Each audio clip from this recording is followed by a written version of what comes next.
जय श्री राम। 10वीं क्लास के प्यारे विद्यार्थियों, श्री राम इंग्लिश क्लासेस के इस यूट्यूब चैनल पे आप सभी का तहे दिल से हार्दिक स्वागत, वेलकम, अभिनंदन। उम्मीद करता हूँ जहाँ भी हो स्वस्थ हो, मस्त हो और शानदार आप लोगों का दिन चल रहा हो।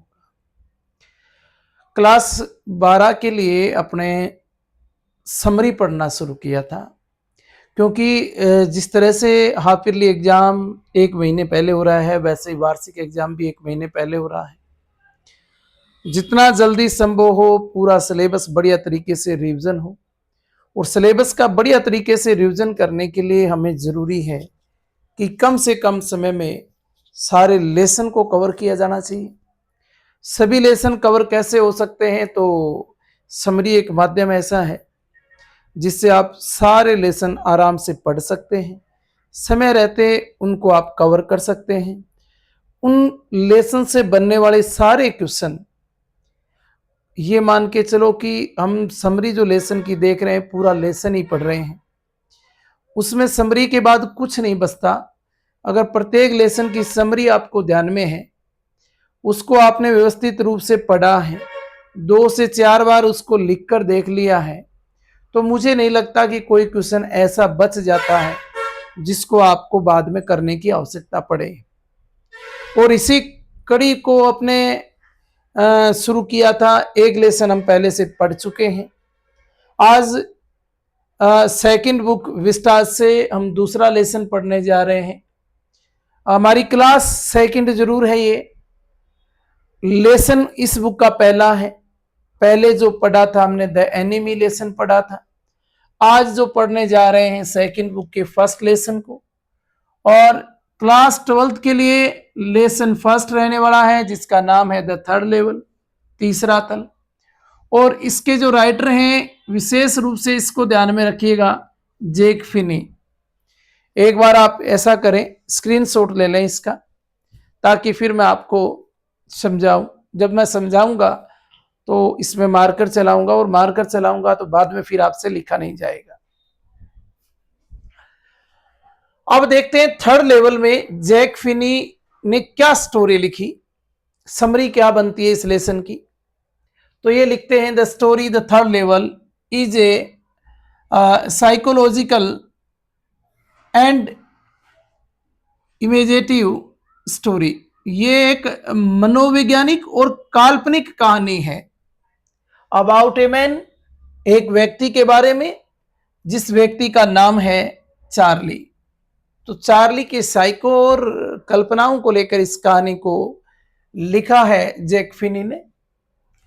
चार्ली के बारे में कहा, हु बिलीव्स, चार्ली विश्वास करते हैं, दैट की देर आर 3 लेवल्स, कि वहां 3 तल हैं, at grand central station, grand central station पर 3 तल हैं, ऐसा चार्ली का विश्वास करना है। ग्रांड सेंट्रल स्टेशन कहां पड़ता है? इन न्यूयॉर्क में पड़ता है। Through in reality there are only 2, हालांकि वास्तविकता तो यह है कि वहां केवल 2 ही तल बने हुए हैं, लेकिन चार्ली का कुछ अलग मानना है।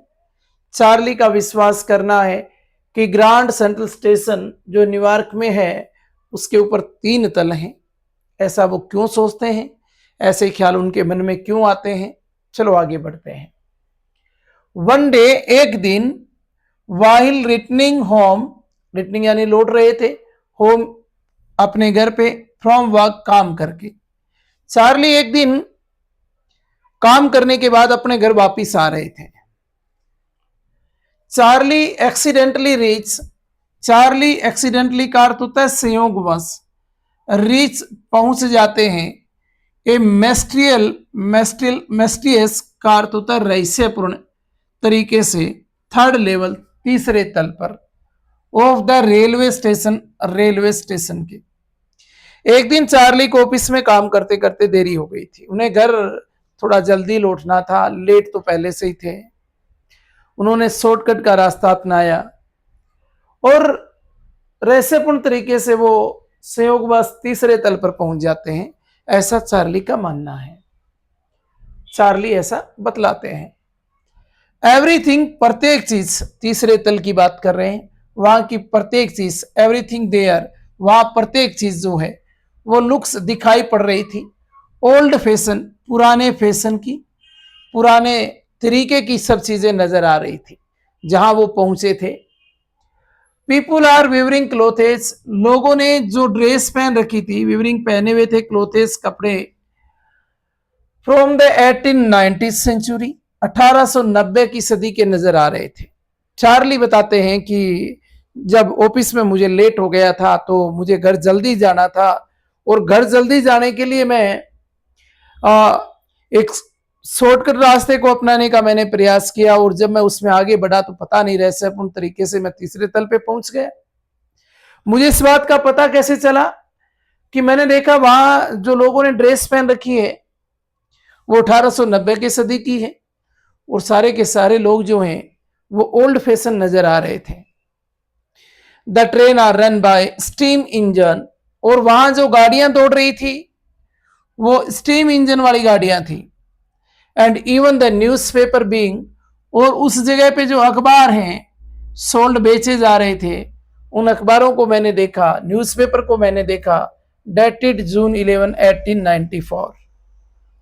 उसमें न्यूज़पेपर को जब देखा, न्यूज़पेपर के ऊपर मैंने डेट को प्रिंट हुए देखा, वो डेट जो लगा रखी थी वो थी 11 जून 1894।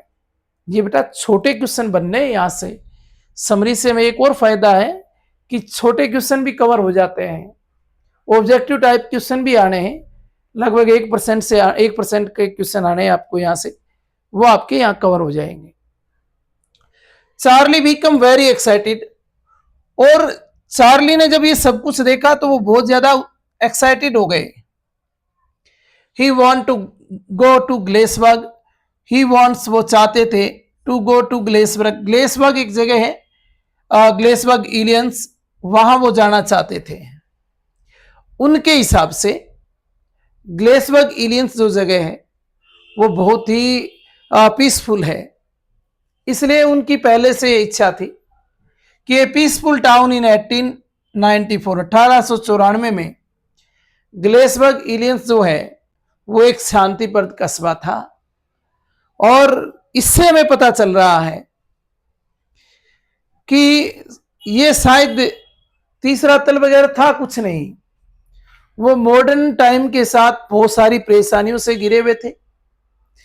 इन परेशानियों से तंग आकर वो चाहते थे कि मैं एक ऐसी जगह पहुंचूं जो बहुत ही पीसफुल हो, शांत हो। अब इसके लिए उन्होंने क्या किया, इसके लिए उन्होंने कल्पनाएं करना शुरू कर दिया।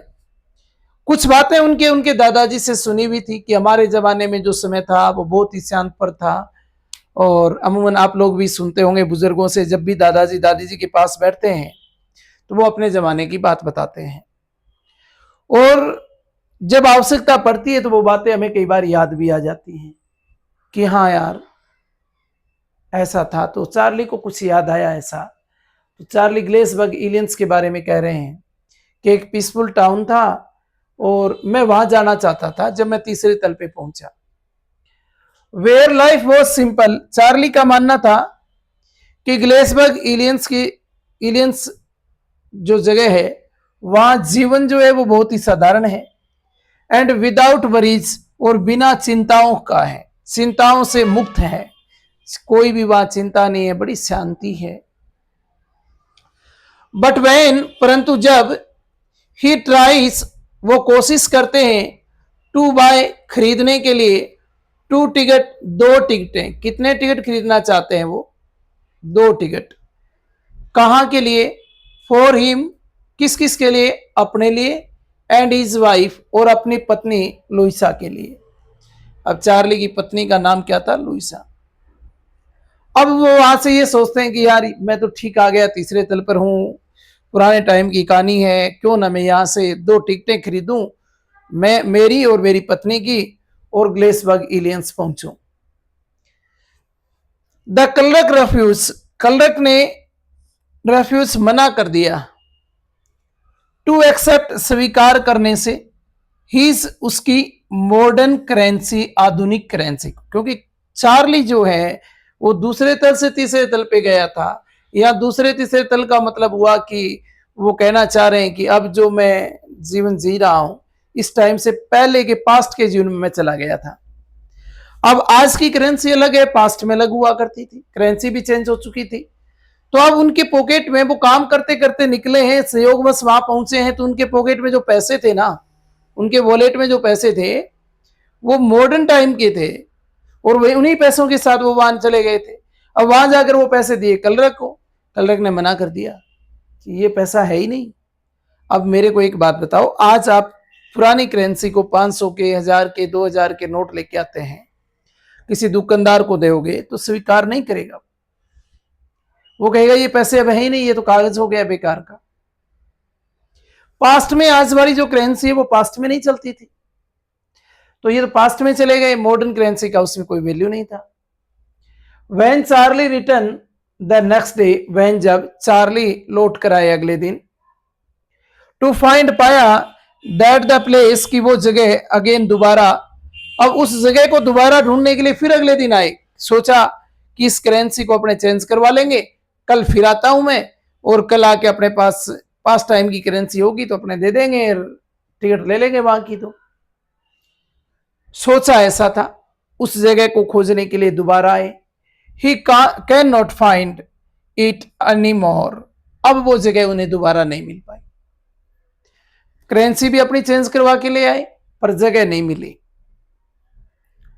ही टेल्स हिज वाइफ, वो अपनी पत्नी को बताते हैं, एंड फ्रेंड, और अपने दोस्त को बताते हैं जिनका नाम सेम था, और सेम एक मनोचिकित्सक थे, साइकोट्रिस्ट थे।